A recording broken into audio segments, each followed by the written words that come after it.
ओम शांति। क्या हमारा पार्टनर हमें पिछले जन्म से ही ढूंढता हुआ आता है? सालों तक साथ रहने वाला साथी क्यों धोखा दे देता है? देखिए, आज की वीडियो में हम रिलेशनशिप और पास्ट लाइफ कर्मा को डिस्कस करेंगे।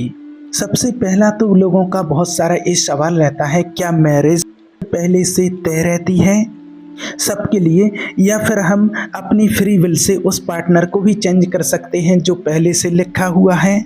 और क्यों बहुत सारे रिलेशनशिप का सालों साल चल कर के भी कनेक्शन टूट जाता है, अच्छे अच्छे रिलेशनशिप में भी ब्रेकअप हो जाता है? तो आज का ये वीडियो आपको संबंधों को लेकर, पार्टनर को लेकर के बहुत ही आपको इसमें क्लियरिटी मिल जाएगी और आपकी मैरिज के ऊपर।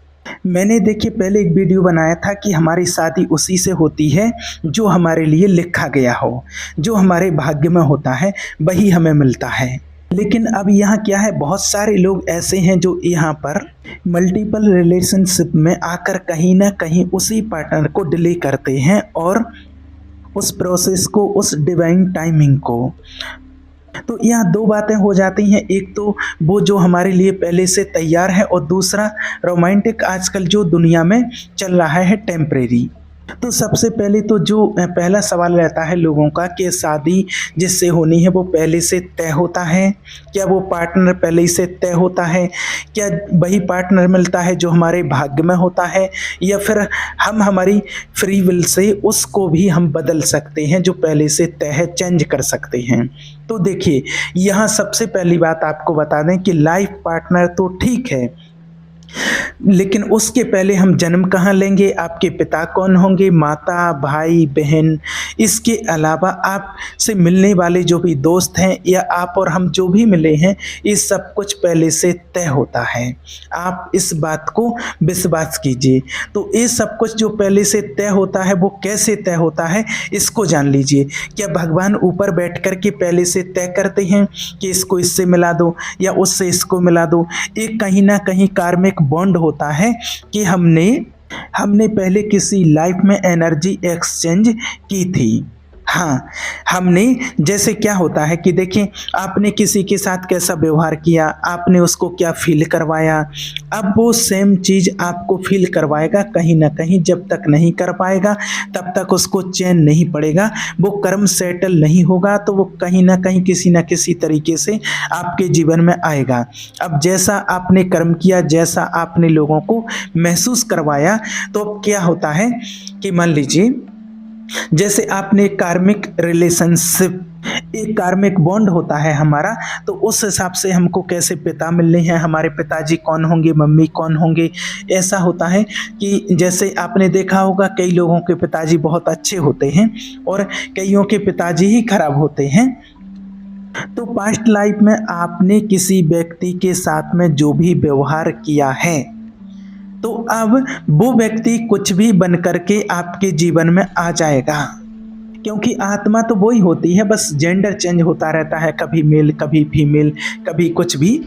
जैसे आज बहुत सारे लोग ऐसे भी क्वेश्चन आते हैं, आपने भी देखे होंगे कि लव रिलेशनशिप में बहुतों को धोखा मिल जाता है। तो अब क्या होता है, किसी का किसी के साथ रिलेशनशिप, कोई संपर्क में है 5 साल से, अब 5 साल बाद कुछ अचानक ऐसा हुआ कि उस लड़की की बुद्धि चेंज हो गई, लड़के की बुद्धि चेंज हो गई, या कुछ ऐसा हुआ कि अब वो साथ में नहीं है। लड़के ने कहा आजकल तो लड़कियां बहुत धोखेबाज होती हैं, इसने मुझे धोखा दे दिया। तो वो धोखा नहीं हुआ, वो आपने पिछले जन्म में कुछ भी हो सकता है। मान लीजिए कोई बच्चे को लेकर के आते हैं कहीं अनाथ आश्रम से या कहीं से, मान लीजिए आपके यहाँ बच्चा नहीं है या कोई भी कारण से आप ले आते हैं, एक उदाहरण के लिए आप उसको लेकर के आए, उसके बाद आपने 5 साल तक उसको बहुत प्यार किया आपने।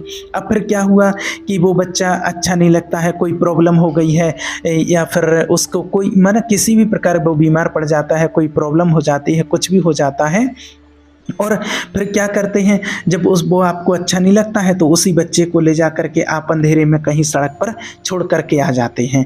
अब जो वो कर्मा है वो लौट करके तो आपके पास ज़रूर आएगा। अब वो जो सोल है वो कहीं ना कहीं किसी तरीके से किसी भी रूप में आपके पास आएगी। हो सकता है कि बहुत सुंदर लड़की के रूप में आपके पास आ जाए। अब एक बात बताइए कि अगर आपको वो बात पता चल जाए कि वही बच्चा है जिसे मैं छोड़ करके आया था रात में, अब वो लड़की बन करके आ गया। जैसे लोग बोलते हैं ना कि हमें पिछले जन्म का याद रहना चाहिए, ऐसा थोड़ी होता है, हम कैसे विश्वास कर लें। और कई लोग इसके लिए पास्ट लाइफ रिग्रेशन भी करवाते हैं, है ना। अब आप एक बात बताइए, क्या हम इस जन्म का जो भी है सेटल कर पा रहे हैं क्या चीज़ों को? हम इसी को नहीं झेल पा रहे हैं, इतने हैवी होता जा रहा है। किसी ने आपको मॉर्निंग में कुछ कह दिया, आपके कपड़ों के ऊपर कमेंट कर दिया, है ना, वो नहीं भूल पाते हैं आप दिन भर। उस इंसान का चेहरा याद रहता है आपको बहुत समय तक, जन्म तक, और इस व्यक्ति ने मुझसे ऐसा कहा था। तो ये तो एक बहुत बड़ा रीज़न है कि हमारी आत्मा पुराने जन्म का सब कुछ भूलकर आती है। कि जैसा मैंने आपको बताया कि इसी लाइफ का हमें बहुत हैवी होता है हमारे मन के लिए, उसे ही सेटल नहीं कर पाते हैं। और पूर्व जन्म का भी अगर याद रह जाए तो लाइफ में बहुत ज़्यादा प्रॉब्लम खड़ी हो सकती हैं और हो भी जाती हैं। पूर्व जन्म कोई एक तो हमारा है नहीं, और अगर देखिए ये तो मना ऊपर वाले की कृपा है, ईश्वर की, और ये प्रकृति का ऐसे नियम है, बस लोग उसको समझ नहीं पाते हैं। लोग क्या है, हर चीज़ को समस्या के रूप में लेते हैं, और लोग कहते हैं कि मेरी लाइफ में ये प्रॉब्लम है, ये प्रॉब्लम है। और अगर देखो, अगर कहीं कोई समस्या भी आती है तो मेरा मानना तो ये है कि वो समस्या भी कहीं ना कहीं आपको आगे बढ़ाने के लिए आती है, ये मैंने महसूस भी किया है। तो अगर हम पिछले जन्म का याद रखने लग जाएंगे तो कितने डिस्टर्ब हो जाएंगे। अभी हम इस जन्म का ही सेटल नहीं कर पा रहे, किसी ने कुछ कहा वो याद नहीं रहा, किसी पिताजी ने कुछ कह दिया वो भूल नहीं पा रहे हैं। तो सोचो अगर इतना पीछे का याद रहेगा तो क्या होगा। लेकिन वो व्यक्ति जिसके बारे में हम बात कर रहे थे कि उसने बच्चे को अंधेरे में कहीं छोड़ दिया, अब वो जो कर्म है वो लौट करके तो आएगा। इस यूनिवर्स में एक नियम है, हमेशा याद रखना, गिव एंड टेक। अब आप इस नियम का फ़ायदा भी उठा सकते हैं कि जो आपको चाहिए वो आपको पहले देना पड़ेगा। जिस चीज़ की कमी उसका दान, लेकिन दे कोई नहीं रहा है। देने में क्यों डर रहे हैं। और एक बात और है कि पता भी सबको है, और ऐसा नहीं है कि कोई इसको जानता नहीं है। हम सब लोग बोलते हैं कि अगर देखो किसी के साथ बुरा हुआ है तो सब लोग बोलते हैं कि देखो सब इसका ही कर्म है, कुछ बुरा नहीं हुआ है, माना लोग इस बारे में जानते हैं लेकिन फॉलो नहीं कर पाते हैं। हम जो भी दे रहे हैं वो सब कुछ हमारे पास लौट करके आएगा। और मुझे तो इस चीज़ का कितनी बार एहसास हुआ है। जैसे ऐसा होता है ना कि कुछ लोगों को बहुत जल्दी इन चीज़ों का एहसास हो जाता है, और मुझे ऐसा भी लगता है कई बार कि ये चीज़ें लोगों तक पहुंचानी है, लोगों को बताना है, इसलिए भी किसी न किसी प्रकार से ईश्वर एहसास करा देते हैं। और एक चीज़ और होती है कि हमेशा ध्यान भी हमारा इन चीज़ों पर होता है।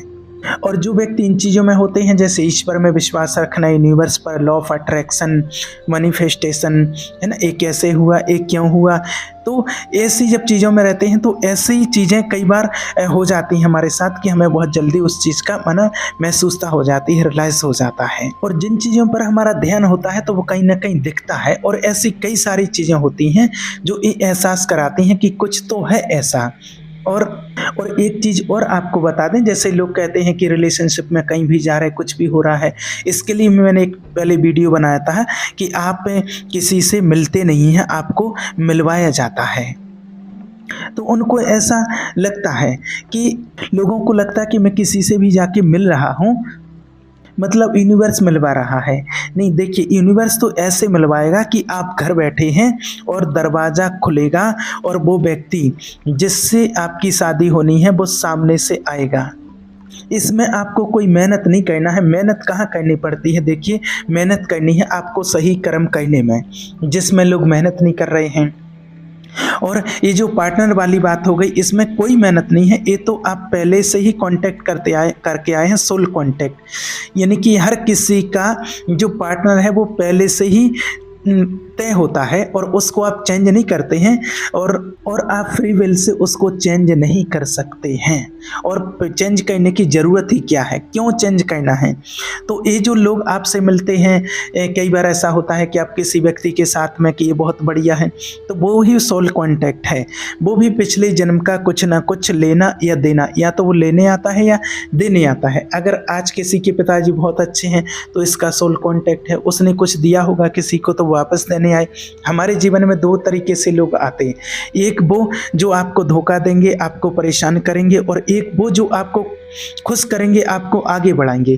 कई लोग आपके जीवन में ऐसे मिले होंगे कि पता नहीं कहाँ से आ जाते हैं आपको आगे बढ़ा करके, और वो अपने रास्ते निकल जाते हैं। जैसे कोई ऐसे भी लोग होते हैं आपको मिलते हैं कि जैसे आप किसी को जानते नहीं हैं और आप थोड़ी देर के लिए उनसे मिले, बातचीत हुआ, कुछ ना कुछ आपको सीखने को मिला, तो कहीं ना कहीं लर्निंग हो रही है। ये आप उसको करवा रहे हैं, वो आपको करवा रहे हैं। थोड़ी देर के बाद वो अपने घर, हम अपने घर। तो ऐसे कई लोग कुछ समय के लिए भी मिलते हैं, ये भी सब सोल कांटेक्ट होते हैं, और एक कहीं भी होगा वो मिल जाएगा। और बहुत सारे लोग इस चीज़ को, आज जो लाइफ पार्टनर वाली बात बता रहे हैं, कि चाहते हैं कि माना हम कहीं ना कहीं जो हमारे भाग्य में है उसे हम चेंज कर सकते हैं, या ऐसी कोशिश भी करते हैं लोग। लेकिन देखिए एक बात बताओ, क्या हमें पता है कि हमारे भाग्य में क्या लिखा है? हर इंसान को यही क्यों लगता है कि उसके भाग्य खराब है ना? सबको, लगभग अधिकतर लोग ऐसे सोचते हैं। अब देखिए, जिसको चेंज करना चाहते हैं, कौन सा व्यक्ति आपके जीवन में आएगा, वो कैसा व्यवहार करेगा, वो आपको पता है क्या? हो सकता है कि जो व्यक्ति आपके जीवन में है वो बेहतरीन हो, और जिसको आप सेलेक्ट करने वाले हैं वो हो सकता है आपके लिए अच्छा नहीं हो। वो कहते हैं ना, मेरा तो ये मानना है कि आपको जो है ना, take the back seat and enjoy the drama. माना जो आपकी टाइमलाइन है, आपकी एक टाइमलाइन चल रही है, मान लीजिए, आप केवल अपना कर्म करते रहिए। आपको ध्यान क्या रखना है, चीज़ें लोगों की बिगड़ती क्यों हैं? क्योंकि लोग जो रूल्स हैं उसको फॉलो नहीं करते हैं। मतलब इस प्रकृति के कुछ नियम हैं, वो नियम आपको फॉलो करना पड़ेंगे। अगर आप फॉलो नहीं करोगे तो क्या होगा, आपके ग्रह बिगड़ जाएंगे। जो लोग कहते हैं ना कि अरे ग्रह बिगड़ गए हैं, ये हो गया है, वो हो गया है। कई बार ऐसा होता है ना कि किसी को कोई दिक्कत हो जाती है तो किसी जानकार के पास जाते हैं, वहाँ गए, भैया क्या हो गया है? बोलते हैं आपके ग्रह खराब हैं, राहु केतु ये वो शुक्र ये सब चल रहा है ना? तो अब वो व्यक्ति क्या बोलता है कि इसका क्या उपाय है, उपाय बताइए। पर आज तक किसी व्यक्ति ने ये नहीं बोला है कि भाई साहब ये बताओ कि ये ग्रह मेरे खराब कैसे हुए हैं, ताकि मैं आगे ध्यान रखूं। ये खराब कैसे हो रहे हैं, आपकी ग्रह खराब क्यों हो रहे हैं? आप जैसे जैसे ग्रह की बात कर रहे हैं। अब देखिए, एक जैसे अधिकतर लोग ग्रहों की बात करते हैं, तो मैं कोई ज्योतिषी नहीं हूँ कि ग्रहों के बारे में जानता हूँ, लेकिन ये बेसिक सी चीज़ है जो आपको बता रहे हैं कि आपका जो जीवन है वो सही तरीके से इसलिए नहीं चल रहा क्योंकि आपने अपने ग्रह खराब कर रखे। आपके जो चक्र है, जो ना, जो चक्र होते हैं 7 चक्र, उनको आपने इनबैलेंस कर रखा है। और वो कैसे होता है, जैसे कोई छोटे मोटे एग्जाम्पल, कहीं ना कहीं आपकी नीयत हमेशा खराब होती है, नीयत में खोट होती है, आप गाली गलौच बहुत करते हैं, जबकि ये नहीं करना है। अब आप ये कहो कि नहीं मेरी मर्जी है, मैं तो करूँगा, कोई बात नहीं, जो नियम है वो भी काम करेंगे। जैसे हमारे यहाँ नियम है, लॉ है कि आप ये चोरी करेंगे तो आपको ये सज़ा मिलेगी। अब आप कह दो कि नहीं मैं तो फिर भी करूँगा, तो फिर सज़ा मिलेगी। बहुत सारे लोग ऐसे होते हैं जो अपनी पत्नी से अच्छे से बात नहीं करते हैं। अब आप देखो, आपको चाहिए लक्ष्मी, धन। लक्ष्मी क्या है, वो पत्नी ही तो है, लक्ष्मी का कारक वो ही तो है। अब जब आप उसके साथ गलत व्यवहार करोगे, जब आप उसको पैसे के लिए तरसाओगे, और कई लोग ये सेंटेंस यूज करते हैं कि आज मैं हूँ, मैं तुझे खिला रहा हूँ, ये सेंटेंस उसका सब कुछ खराब कर देता है। उनको लगता है कि क्या हो गया, बोल दिया तो, अरे बोलने से ही तो सब कुछ हो रहा है। वर्ल्ड इज पावर, आप जो बोलते हैं वो यूनिवर्स में ट्रेवल करता है। और हमेशा याद रखना कि जो शब्द होते हैं ना, वो बहुत चुभते हैं, याद रहते हैं। अगर किसी ने 20 साल पहले भी आपको कुछ बोला होगा ना, किसी इंसान को कोई बात कही होगी, तो वो याद होगी शक्ल के साथ कि उस व्यक्ति ने मुझे 10 साल 20 साल पहले ऐसे बोला था। तो वो जो शब्द हैं जो आप बोलते हो। अब जैसे किसी ने पत्नी को बोला कि मैं खिला रहा हूँ तुझे, नहीं तो क्या होता तेरा, ये बात कभी भूल पाएगी क्या? और जब जब माना वो बात उसको याद आएगी तो उसके अंदर से क्या होगा, ब्लेसिंग निकलेगी क्या, रिएक्शन होगा। वो रिएक्शन क्या है, वो वाइब्रेशन है। वो वाइब्रेशन आपके जीवन को अफेक्ट करेगी, क्योंकि हमारे शब्द ही हमारे कर्म क्रिएट करते हैं। तो अब लोग कुछ भी कर देते, गाली गलौज करना, इसके अलावा और भी कुछ ऐसे प्रकृति के नियम हैं जो तोड़ते रहते हैं। तो अब क्या है, आगे आप भले मेहनत करोगे पर आपको रिजल्ट वैसे नहीं मिलेंगे। कई बार आपने लोगों को देखा होगा, लोग बोलते हैं मैं मेहनत तो बहुत करता हूँ पर पता नहीं मुझे रिजल्ट नहीं मिलते। तो अब वो पता क्या है कि आप अपने ग्रहों को संतुलित रखो, खुश रखो, चक्रों को बैलेंस रखो। वो कैसे होगा? आप सरल हृदय रहो। जैसे हम रामायण पढ़ते हैं ना, तो रामायण में चौपाई आती है कि निर्मल मन जन सो मोहि पावा, मोह कपट छल छिद्र न भावा। मतलब कि यूनिवर्स का नियम है कि मुझे वही व्यक्ति पसंद है जिसका वो मन है वो निर्मल होता है। अब आपका मन ही निर्मल नहीं है, आपका मन ही दूषित है, आप बस दूसरों को खराब चाह रहे हैं, आप ईर्ष्या कर रहे हैं, आपके अंदर जलन भाव है, आप किसी का अच्छा होते हुए देख नहीं पा रहे हैं। अब आप चाह रहे हैं कि मेरा अच्छा हो जाए, तो कैसे होगा? तो सबसे पहले आपकी जो बेसिक चीज़ें हैं उनको ठीक करना पड़ेगा। और अगर वो आप ठीक नहीं करते तो ना कोई लॉ ऑफ अट्रैक्शन काम करेगा, ना manifestation. Karma is the real manifestation. जो कर्मा होता है वो रियल मैनिफेस्टेशन होता है, याद रखना। यानी कि किसी के कर्म अच्छे हैं, वो कहते हैं ना कि कर्म तेरे अच्छे हैं तो किस्मत तेरी दासी, और नीयत तेरी अच्छी है तो घर में मथुरा काशी। तो अगर आपके कर्म ही अच्छे नहीं हैं और आप टेक्निक लगा रहे हो तो उससे फिर कुछ नहीं होगा। तो मेरा तो ये मानना है, तो पहले तो हमें मेरे बेसिक्स पर काम करना चाहिए, वही हमारी एनर्जी और वाइब्रेशन डिसाइड करते हैं। ठीक है, ओम शांति।